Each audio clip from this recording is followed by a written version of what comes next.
आणि मी खरोखर बॉम्ब टाकेन, मी आधी 5 लोक ठार केलेले आहेत, अशा प्रकारच्या धमक्या देणं आणि गद्दारांना शिवी देणं याच्यातला फरक जर महाराष्ट्राच्या उपमुख्यमंत्र्यांना कळत नसेल तर त्यांनी त्यांची अक्कल नक्की कुठे हरवलेली आहे त्याचा शोध घेण्यासाठी एखाद्या SITची स्थापना करा. लीना पाटील म्हणतात की ठार मारण्याचा जो मुद्दा आहे तो त्यांच्या जन्माच्या आधीचा आहे असं त्यांनी त्याच्यावरती स्पष्टीकरण दिलं. नाही, ते म्हटलं आम्ही ठार मारू ना, मारलेत ना. ते कोणी कोणाला ठार मारल्याचा रेकॉर्ड माझ्याकडे आहे. कोणी कोणाला ठार मारले आणि कोणत्या कारणावरून मारले तो काय शिवसेनेचा वाद नव्हता.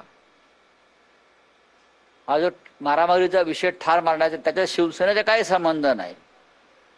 हे 2 दारू गुत्तेवाल्यांमधल्या मारामारीमध्ये हे ठार झाले लोक आहेत आणि कोणी कोणाला मारलं हा सगळा रेकॉर्ड माझ्याकडे आलेला आहे. प्रश्न विचारला तर परत मारून पाठवेन हे रेकॉर्ड करा कमिशनरला दाखवा, म्हणजे पोलिसांनी हलक्यात घेतात त्या खासदार लोक रेकॉर्ड असं आहे की आता मुंबईमध्ये एक कर्तबगार पोलीस आयुक्त आहेत, एक कर्तबगार निष्पक्ष असे पोलीस आयुक्त मुंबईला लाभलेले आहेत. त्याच्यामुळे जर एखादा लोकप्रतिनिधी असलेला गुंड की मी पोलीस आयुक्तांना जुमानत नाही, मी तुम्हाला ठार मारण्याची धमकी देतो आहे पत्रकारांना आणि कमिशनरला जाऊन हे ऐकवा,